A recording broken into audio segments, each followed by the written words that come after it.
lang yung task. Ano? So ano yung best way para ma-accomplish natin yung task? Kasi yun naman din yung uulit-ulitin ng mga operators natin. Okay? And for time study naman, the time taken for doing the job by the best way can be measured and set as standard. Okay? So nagse-set tayo ng standard time. For example, sa fast food chain, yung mga french fries, ano? So merong standard time yun kung kailan masasabi mo na luto na siya in the most in the best quality. Usually 3 minutes. Okay? So 3 minutes yung standard time nila na maluto yung fries. Ano? So yun yung parang best example for time study. Inaral nila, okay? Kung ano yung specific time kung saan maluluto ng ayos yung product nila. Okay? So yun yung mga inaalam natin for time study para makapag-set tayo ng standard. So para din ma-evaluate natin yung performance ng mga workers natin. Kung nakukuha ba nila or na-achieve ba nila yung standard time. Okay?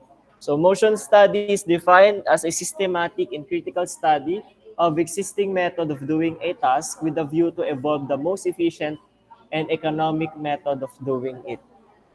This is also a method for setting up employee productivity standards in which, first, a complex job is broken down into small or simple steps. Ano, hindi naman sa mga manufacturing company, hindi naman isang tao lang yung gagawa ng lahat ng processes. Usually, meron tayong specific na mga workers na involved, for example, sa shaping, meron namang involved sa drilling, merong involved sa grinding, merong involved sa milling.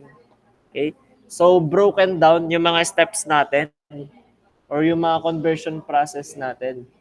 Okay? So, next, the sequence of movements taken by employee in performing those steps is carefully observed to detect and eliminate wasteful motion.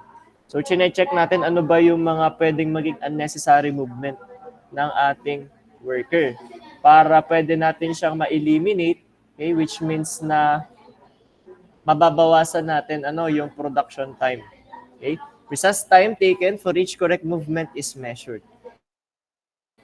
From these measurements, production and delivery times and prices are computed and incentive schemes are devised. Okay? So, because of this measurement, pwede nating malaman kung ilang unit ba yung kayang i-produce natin within the day and makapag-set tayo ng angkop na cost for the production of that specific unit. Okay? So generally, it is appropriate only for repetitive tasks. Okay? Especially nga sa mga manufacturing company. Time and motion studies were pioneered by US industrial engineer Frederick Winslow Taylor and developed by a husband and wife team of Frank Gilbreth and Dr. Lillian Gilbreth. Okay? So these are the objectives of motion study. So first is to improve the procedure of doing a work. Kaya nga ini-eliminate natin yung mga unnecessary motion. Okay? So para mas efficient yung maging procedure natin. Okay? At mas maintindihan siya ng ating mga empleyado. Then to improve the workplace layout, ultimately plant layout. Okay? Since ini-eliminate nga natin yung ating unnecessary motion and yung mga congestion points natin, okay, it results to improvement in workplace layout. Nagre-redesign tayo ng ating plant layout. Then to minimize the human motion for minimum fatigue of operators. So kaya nga ini-eliminate natin yung mga unnecessary movement. Okay? Para na rin ma-minimize natin yung pagod ng ating operators. Then to maximize the utility of resources and to improve the overall working environment. Okay? Which in turn, yung improvement ng ating working environment will result to better productivity. So now let's discuss the principles of motion economy. Analysis of an operation when carried out in terms of individual motion of a worker is known as motion analysis. And the purpose of motion analysis is to design an improved method which would eliminate unnecessary motion and employs human effort more productively. In doing so, the principle of motion economy is very much helpful. Okay? This consists of a set of rules designed by Gilbreth and later rearranged and amplified by others, okay, to develop better methods. It is classified into following 4 categories. So we have the rules concerning human body, workplace layout and material handling, tools and equipment design, and time conservation. So first na i-discuss natin is the rules concerning human body. So first, both hands should be used for productive work. Ano? So yung mga empleyado natin, ini-encourage natin na gamitin nila yung pareho nilang kamay para mas mabilis yung trabaho. Kasi yun nga, sabi nga, 2 is better than 1. Ano, hindi pwede na isang kamay lang yung ginagamit ng ating empleyado. Dapat both hands should be used para mas mabilis nilang magagawa yung trabaho nila. Then both hands should start and finish their motion at the same time. Except for the rest period, the 2 hands should not be idle at one time. And motion of both the hands and arms are symmetrical, simultaneous and opposite to each other. Okay? So motions should be simple and involve minimum number of limbs. Okay? So gusto natin na yung motion is efficient. Okay? And yun nga, iniiwasan kasi natin na magkaroon tayo ng injuries yung mga workers natin. So gusto natin yung work niya should involve a minimum number of limbs. So para shortest duration and minimum fatigue. So motion should be smooth and continuous. There should not be sharp direction change and frequent stop. Okay? Kasi yung mga sharp direction change na yan yung sometimes nagko-cause ng mga hazards natin or nagko-cause ng injury sa ating employees. It is desirable for a worker to employ momentum to assist him, and a worker may use mechanical aids to assist him to overcome muscular effort. So kapag sobrang bigat na nung ating load, kasi sa mga companies, manufacturing companies, especially pag nasa planta ka mismo, okay? Sometimes kailangan mo magbuhat ng mga mabibigat na objects, lalo na pag ikaw ay field operators. Okay? So ini-encourage yung mga worker natin na gumamit ng mechanical aids, like for example is forklifts. Nung nasa planta ko, ang alam ko ang maximum load na pwedeng buhatin ng isang employee is I think 30 kilograms. Okay? So anything na nag-exceed ng 30 kilograms ay ina-advise na gumamit na lang ng mga forklift. Okay? Sa halip na buhatin mismo. Kasi yung pagbubuhat ng sobrang bigat, especially pag nag-exceed na ng 50 kilograms yan, baka mag-cause pa yan ng mga spinal injury. So pag nahuli ka na bumubuhat ka ng mabigat na object, nakita ka ng safety officer, mapagsasabihan ka, kakausapin ka ng mga safety officer kasi mali yung ginagawa mo. So sometimes it can lead to suspension pag lagi kang napagsasabihan ng safety officer. Okay? Kasi para din sa worker 'yon, para maiwasan yung injury. Okay? So rules concerning workplace layout and material handling. So ito naman sa material handling natin. So parang same concept lang din to nung kanina. So there should be a definite, fixed, and easy accessible location for materials and tools. Kaya sa mga planta may mga tinatawag tayong tool cabinets. Okay? So sa mga tool cabinets, nandoon yung mga pipe wrench, pliers, different types of wrenches, yung mga nagagamit natin when we are opening valves. Kasi sa planta yung mga valves natin doon is not easy to operate. Mahirap siyang i-operate. Sometimes hindi sapat yung 2 kamay lang pag magbubukas ka ng mga valves. Especially pag may mga pipe connections ka na kailangan mong buksan. Hindi naman nabubuksan yan ng kamay yun. So, kailangan natin ng mga tools. Okay? Example nga si mga wrenches natin. And yung kada location, for example, nasa distillation column ka man, boiler or heater, merong mga specific areas kung saan nandoon yung mga cabinet natin para easily accessible yon. Hindi na yung pupunta pa ng control room yung ating worker. Kada may tools na kailangan gamitin, pupunta pa ng control room. Okay? Or sometimes, may mga binibigay silang belt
Good morning. Pasensya na nawalan lang ng internet dito sa sa BSU.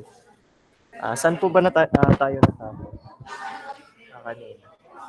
Nag-start na ba tayo dito sa rules concerning workplace layout and material handling? Hello? Yes po. Okay, so sige. Okay. So first is there should be a definite, fixed, and easy accessible location for materials and tools. So example nga nito is yung mga tool cabinets natin na planta. Okay? And kada equipment, usually, mga large equipments natin, merong malapit doon na tools cabinet. Or kung wala mang tool cabinet, nagpo-provide yung company ng mga belts na pwede mong paglagyan ng mga tools mo. Then as far as possible, materials, tools, and other mechanical devices should be kept close to workplace.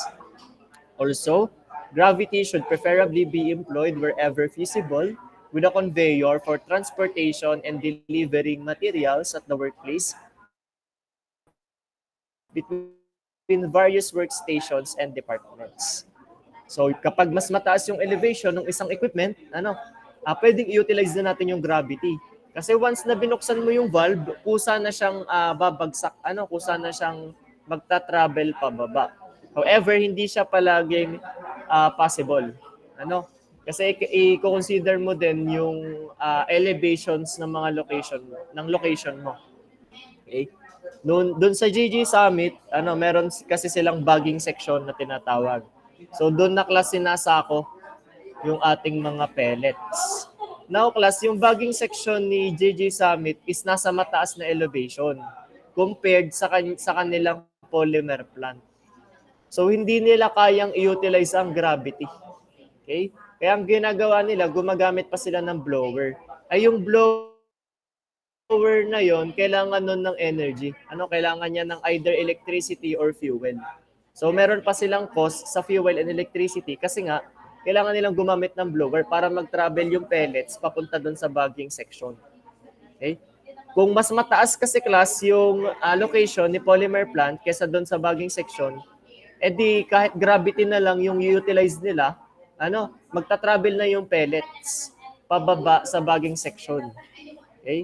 So kumbaga, yung mga blower nila parang support na lang sana siya kung sakaling merong ma-stock. Kung may na-stock na pellets, yung tsaka lang natin gagamitin yung blower. Kaso nga hindi ganoon yung case. So hindi nila na-consider sa plant design nila na dapat mas mataas yung planta kaysa doon sa bagging section. Okay? Kaso nga lang kasi yung location kasi niya is mas malawak yung space nung mas mababang elevation kumpara sa mas mataas na elevation. Kaya yung bagging section nila is doon nila nilagay sa mas mataas na elevation. So kailangan pa nila ng blower pataas. Okay? So yun yung mga cases na hindi applicable tong gravity kasi nga i-consider mo din yung itsura ng lupa na pagtatayuan mo ng planta. Kung possible ba na ilagay mo yung equipment na to at higher elevation para gravity na yung magpapatravel ng material natin. Then an assembled and final product should preferably be dropped on a conveyor near the workplace so that gravity delivers the job at the required place. Tools and materials should preferably be located in the order or sequence in which they will be required for use.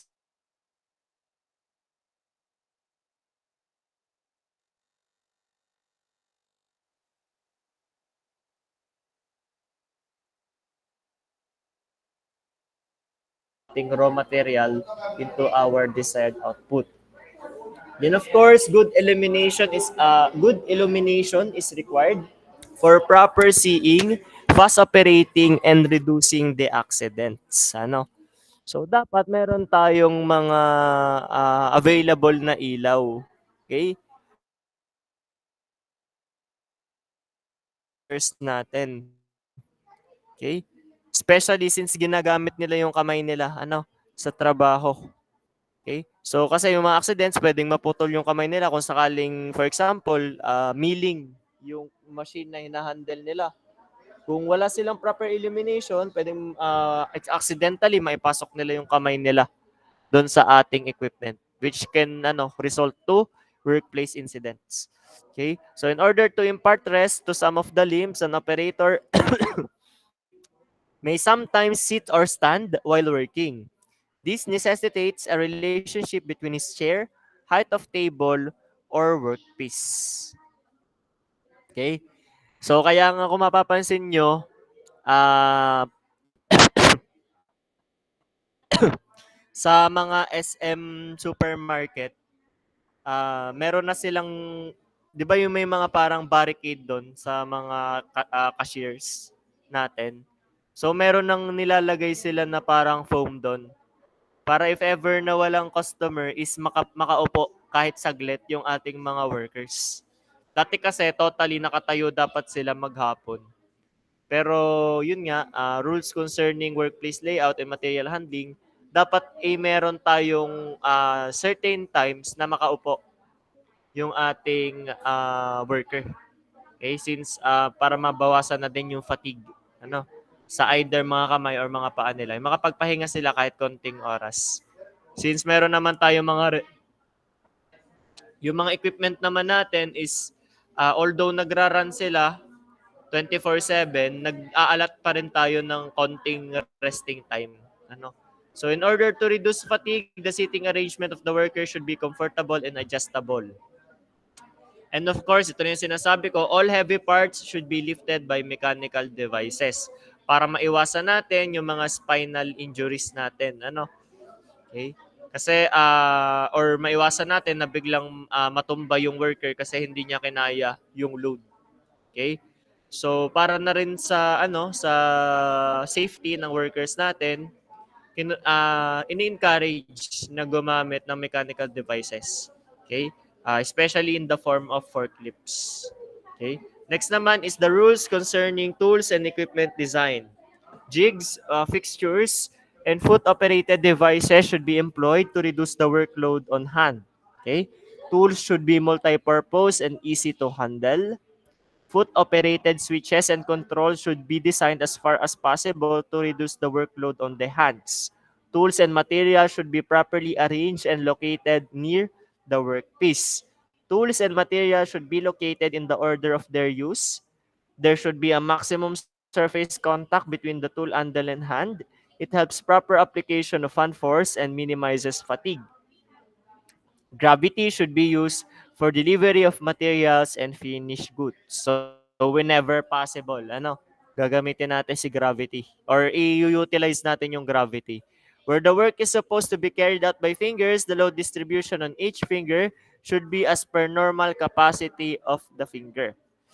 A worker should have the flexibility to stand or sit comfortably while working. Okay? So ito na class yung dahilan nga kung bakit ngayon naglalagay na sila ng parang foam doon sa mga barricades para makaupo na yung mga cashiers natin. Okay? Kasi nga pagka over fatigue na yung ating workers, it can lead na to bad performance. Okay, so dapat may konting resting time din. So a worker should be able to operate levers and handles without changing the body position. So yun nga, ini-eliminate na natin yung mga wasteful motion natin. The workplace should have proper ergonomics in terms of illumination, proper conditions of heat, cold, and humidity, reduce dust and noise. Okay? However, kapag nasa planta ka, hindi talaga may iwasan class yung dust and noise. Okay? And yung heat din, hindi mo to may iwasan. At least ma-lessen man lang, especially yung noise, maingay talaga doon and mabaho din. Okay? Yun naman yung mga bagay na talagang nature na ng isang planta.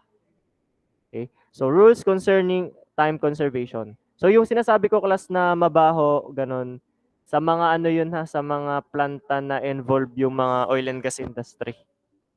Okay? Or involve yung chemicals. Kung mga food manufacturing company, syempre hindi dapat mabaho yun.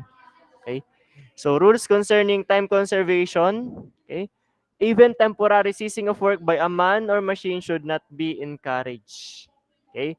So, yung sa resting time lang, dapat nag-i-stop yung ating workers at saka yung ating machine. Okay? So machine should not run idle as it leads to production so loss of production and power. Kaya nga may mga spare tayo palagi. Okay? So para mabawasan natin yung loss of production. For example, pag nasa isa kang planta, mapapansin mo, meron kang pump A, pump B, pump C. Or pump A, pump B. Kasi class, pagka, let's say, mini-maintenance natin yung isang pump, ita-transfer natin yung workload dun sa pangalawa. Okay? So, para hindi tayo magkakaroon ng loss of production. Then, number 3, two or more jobs should should be done at the same time, or two or more operations should be carried out on a job simultaneously. The number of motions involved in completing a job should be minimized. We minimize nga wasteful motion. Okay? So the loading and unloading of the job and the cycle time should be synchronized in such a manner that one operator can be multifunctional or can simultaneously operate a number of machines. And these are the steps in motion analysis.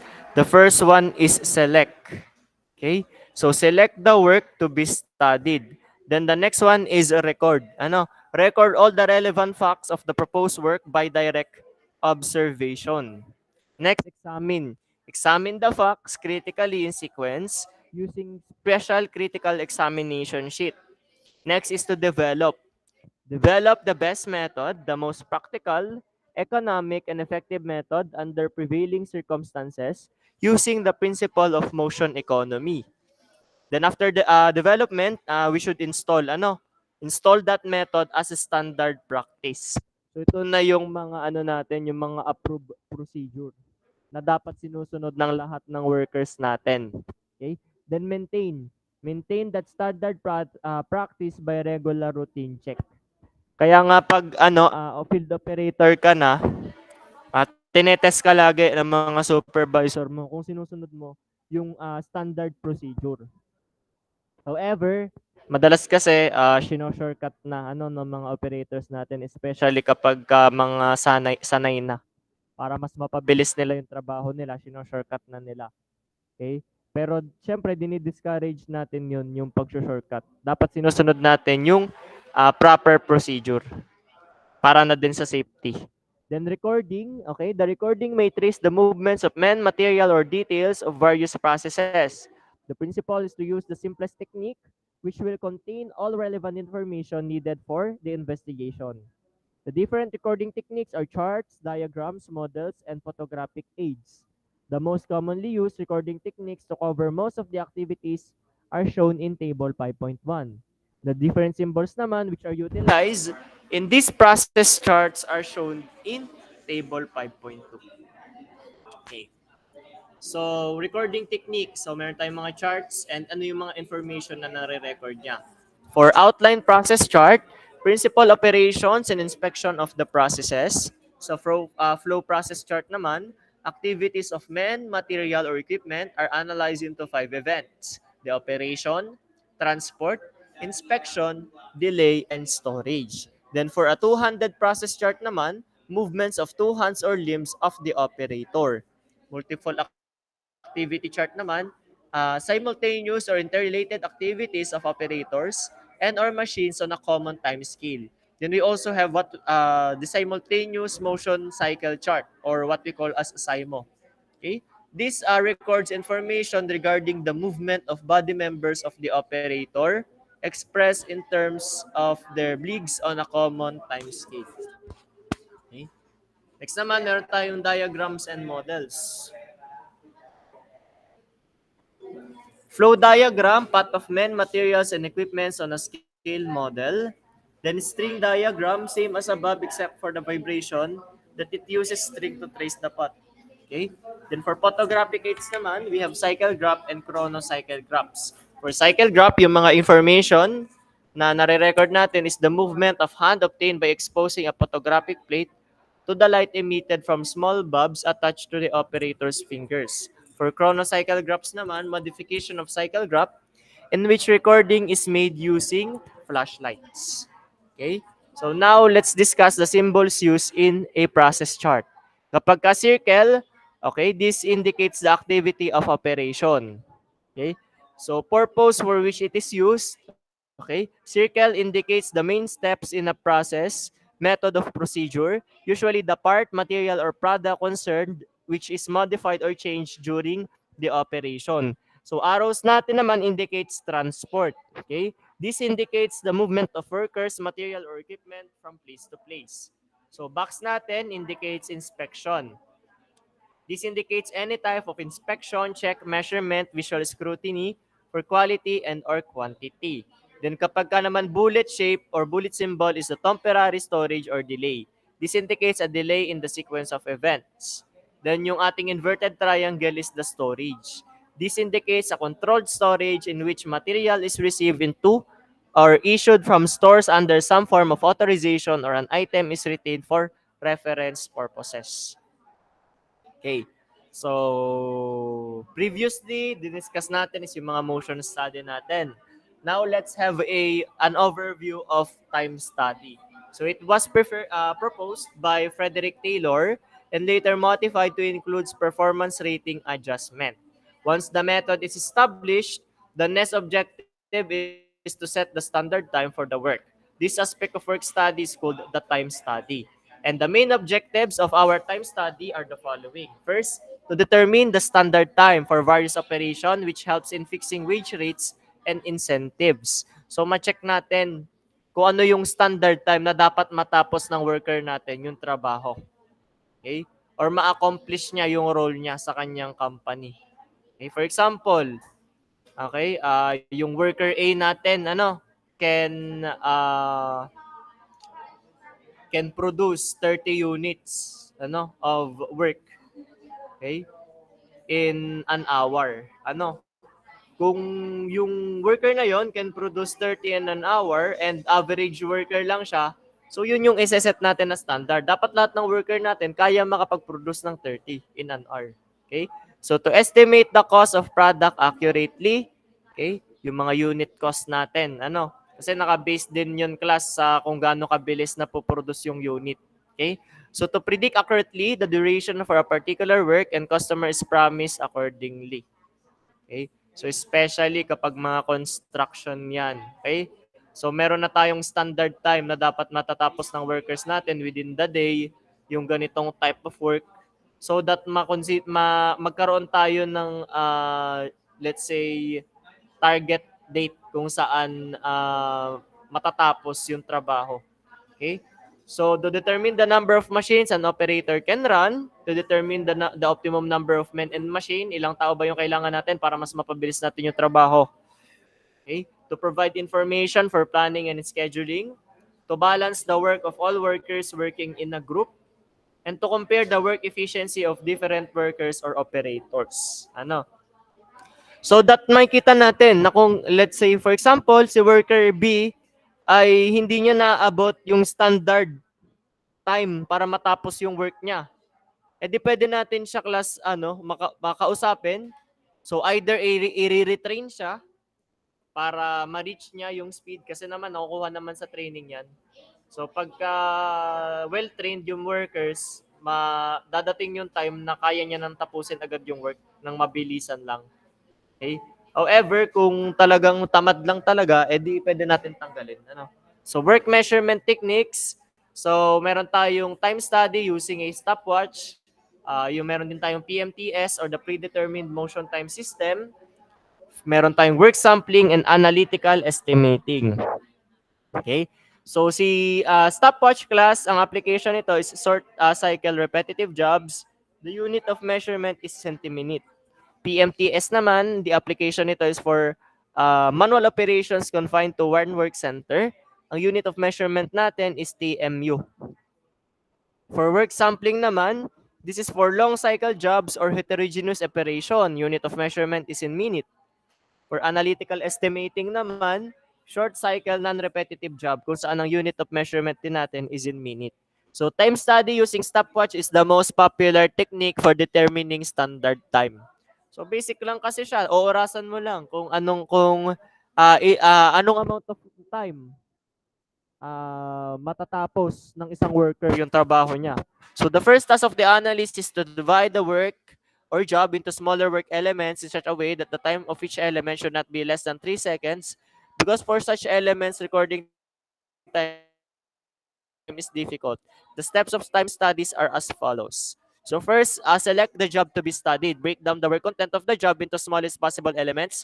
Then inform the worker and define the best method. Step 2 is to observe the time for appropriate number of cycles. Then after that, determine the average cycle time. So ang average cycle time natin is simply the summation of our times divided by the number of cycles. So 'di ba familiar kayo dito 'di ba sa thesis naglalagay tayo ng durations na itetest natin and yung kung ilang cycle. Okay? So tinetest natin kung ano yung kung ilang number of cycle na makakapag-produce ng mas magandang results, okay, and kung ano yung time it takes for such cycles. Then determine the normal time, which is simply our cycle time times our performance rating. And to determine the standard time naman, simply we just need to multiply our normal time to our allowance factor, where yung allowance factor natin is 1 divided by 1 minus percent allowance. Okay? So next topic is the selection for time study. So time study is conducted on a job which has not been previously time studied. Okay? So para makapag-set tayo ng standards, okay, magko-conduct tayo ng time study. Or also for a job which method change has taken place recently. So since nagkaroon tayo ng pagbabago sa ating process, kailangan nating i-check ano yung standard time for the change, for the new process. Then for which workers might have complained as having tight time standards. So kapag napansin natin na yung workers natin, based observation nila, kulang yung time, magche-check ulit tayo, gagawa ulit tayo ng time study para ma-evaluate natin ng ayos. Baka kasi may mali doon sa una nating nagawang time study or masyado nating tinaasan yung standard time natin. I mean, actually, masyado nating binabaan pala yung ating time standards since parang dapat, for example, yung work talaga is natatapos ng 5 minutes pero ang ginawa nating time ay 3 minutes lang. Sobrang nababaan natin yung time. Hindi pala kaya. So, kailangan nating i-reevaluate. Okay? Para din sa workers natin. Okay? Then for the selection of worker, so of course, yung ating worker na mag-conduct ng time study should have the necessary skill for the job. And he or she should have sufficient experience with the given method on the job. So hindi pwede na yung trainee yung ating kukunin na worker. Kasi pag trainee yan, hindi pa siya masyadong skilled. Of course, for sure mabagal yung magiging trabaho niya. Okay, so ang kinukuha natin is yung may sufficient experience na but still considered as an average worker. Kasi iba-iba talaga class yung speed ng mga workers natin. At least kukunin natin yung average. Yung average lang na worker, wag yung sobrang bilis magtrabaho. Okay? So yung average worker lang yung kukunin natin para yun kasi yung magiging standard natin. So kung mas mababa pa rin sa average or kung meron na tayong standard time na nakuha natin sa average pero mas mas matagal pa rin doon yung mas matagal mo pa rin natatapos yung trabaho mo compared doon sa standard ng average na yon, then yung worker na yung may problema. Okay? Kasi nga average worker na yung pinagkuhanan natin ng time standard. So dapat matapos niya within that time standard yung trabaho niya. Kasi kung hindi niya yun matatapos within that standard time, ibig sabihin, nag-underperform yung worker. Also, be temperamentally suited to the study. And have knowledge about the purpose of the study. Okay? So, these are our following equipment, needed for time study work. Of course, timing device, usually stopwatch, time study observation sheet. Ito yung pinaglalagyan lang natin nung mga oras. Okay, nililista natin yung mga oras para ma-average natin siya. Then time study observation board, pero may pinagkakabitan lang ng observation sheet and yung mga other equipment natin. So timing device, normally nga ito is stopwatch lang, ano, and okay, and it performs the same function that with the difference that electronic timer can measure time to the second or third decimal of a second and keep a large volume of time data in memory. Okay, so yun nga, timing device, okay, stopwatch or electronic timer. Pareho lang naman yung concept niya. Then time of study observation sheet. So ito na yung printed form. So ito yung example niya. Okay, so kung mapapansin nyo, meron tayong units finish, actual time, and number of machines operated. Okay, so dito natin nililista yung mga data na nakukuha natin sa pag-o-observe natin sa mga workers natin. So this is a printed form with spaces provided for noting down the necessary information about the operation being studied, like the name of operation, drawing number, and name of the worker, name of time study person, and the date and place of the study. Spaces are provided in the form for writing detailed description of the process. Okay, recorded time of stopwatch readings for each element of the process, performance ratings of operator, and computation. Okay. So ito class yung example ng ating observation sheet. And ina-accomplish talaga to class ng company. Ano? I think every year nagche-check sila. Especially pag merong pagbabago sa process natin. Okay, kasi every year naman nire-redesign nila yung planta. Okay? Nga doon sa observation nila kung efficient na ba yung process or may kailangan baguhin. Okay? So time study board, ito na may pinagkakabitan lang ng observation sheet. So syempre larger siya and meron tayong part ng board kung saan pwede nating i-mount yung ating stopwatch. Okay? So ito class yung example niya. So ito yung ating board, ito yung ating sheet, then ito yung stopwatch natin. Okay? So other equipment natin, of course, pencil, ballpen, eraser, and devices like tachometer for checking the speed. Okay? So why dividing work into short elements is essential?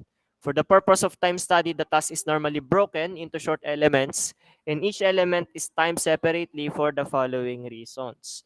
First is to separate unproductive part of task from the productive one. To improve accuracy in rating, the worker may not work at the same speed throughout the cycle. He may perform some elements faster and some slower. Breaking of tasks into short elements permits rating of each element separately, which is more realistic than just rating once for the complete cycle.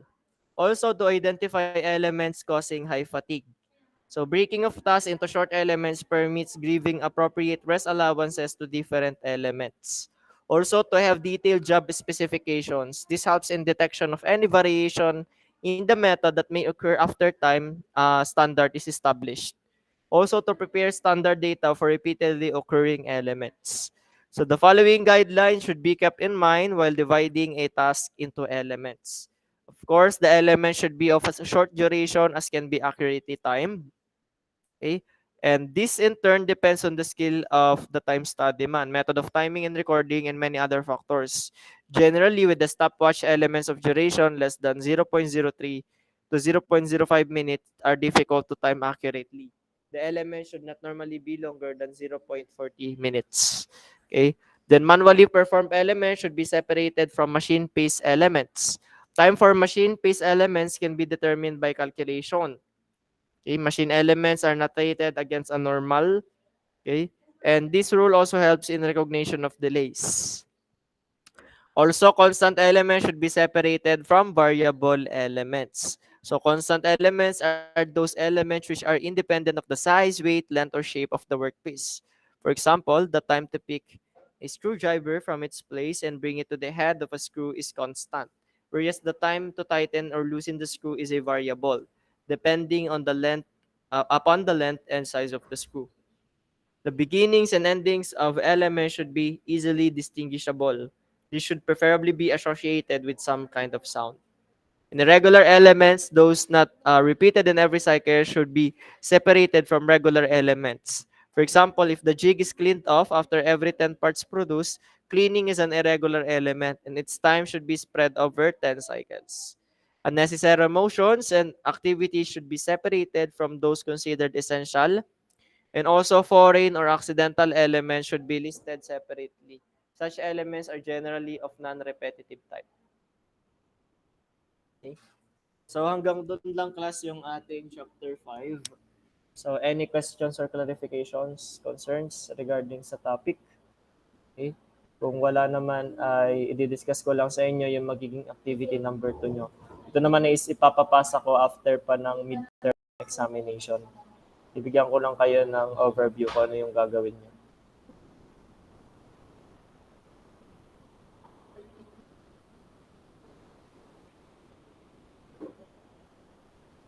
Okay. So nakikita nyo na po sa presentation yung activity number 2. Hello? Hello? Yes po. Okay. So for activity number 2, magagawa-gawaan kayo ng company. Ano? So ano yung name of your company? So gagawa kayo. Example, yung company nyo is for electronics. Ano ba yung mga magandang name sa mga company na pang electronics? Then gagawa kayo ulit ng schematic diagram ng magiging production system nyo. Ano yung i-input nyo? Input. So ano yung machines na required? Okay?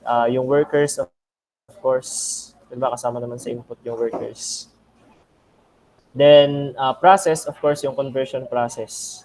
Kung kunwari bakery ang napili yung company na gagawin nyo, edi baking. Yun yung conversion process natin. Okay, baking. Then, of course, yung product is kung ano yung product nyo. Siyempre, product sa isang bakery, for example, ay bonete. Kung ano mang product, ano mapipili nyo para sa inyong company. Then, policy. So, ano yung magiging policy ng company nyo. Okay, so yun naman is similar lang din sa policies ng ibang company. So, pwede mo kayo mag-research doon. Or doon na lang din sa activity number 1 nyo, nag-ask naman kayo ng mga policy nila. Similar lang naman yung mga policies ng mga company. So, ang policies lang natin is designed to achieve our goals. Di ba? Kaya lang tayo nagawa ng policy para ma-achieve natin yung objective ng ating company. So, pwedeng mag-include na kayo ng objective, then ano yung mga policy ng company nyo para ma-achieve yung objective na yun. Then, for the functions of industrial enterprise, siyempre, meron tayong CEO. Sino yung magiging CEO nyo, kung sino yung leader ng inyong group.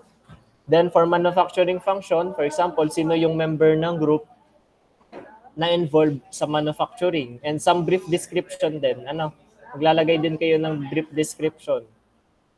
Kunwari, si Mr. Aquino, ano yung brief description niya as head of manufacturing function. Okay? Kunwari, siya is a petroleum engineer which is awarded for his excellence and has been handling the manufacturing function for several years. Okay, mga ganong bang type of description. Okay? Sino din yung involved sa purchasing, sa finance and accounting, personnel, product development, and materials. So, ito yung mga members lang. Maglalagay lang kayo ng members na magiging CEO, magiging head ng manufacturing, product development. So, and a brief description lang about that member. Okay? Then, ang main goal kasi nung ating activity is forecasting. So, magkakaroon lang kayo ng yearly forecasting plan. Ito na may magagawa-gawaan lang kayo. For example, ang first, 'di ba, sa first period lagi tayo i-equal yung ating demand at saka yung ating first forecast. Kasi doon natin makukuha yung data ng mga sunod na forecast natin. Kunwari, bakery. So, for January, 3,000 pieces ng pandesal yung nabenta. Okay? For February, 3,200. For March, 2,900. Okay? So, gagawan nyo lang siya ng forecast. Bale hanggang period 13. Kasi nga, yearly forecasting plan. So, yung mga data natin for 12 periods will be used para makapag-forecast tayo doon sa pang 13th period natin. Okay? Kasi yun na yung parang forecast natin for next year. Okay? So ano yung magiging target supply natin for next year. So yun is for the quantity.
Hello, hello, hello, hello, hello. Rinig na po ba? Hello?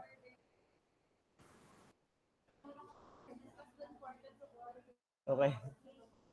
Okay, so for your activity number 2, so magagawa-gawaan lang kayo ng company. Ano? For example, kung ang company nyo ay bakery, kunwari ay bakery ni Miss Bersilia, edi pwedeng ano siya, Bersilia's Bonete. Mga ganun ano. So gagawa lang kayo ng sarili nyong company. Then of course, mag-i-include kayo ng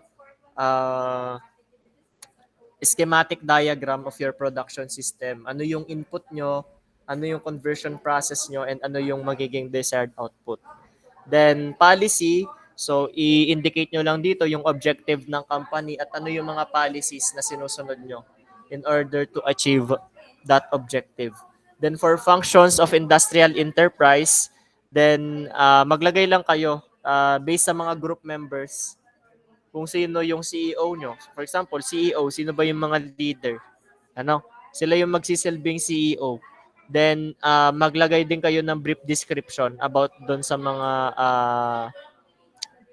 head ng mga functions na to. Kunwari, ang CEO nyo ay si Mr. Brickster. Ano,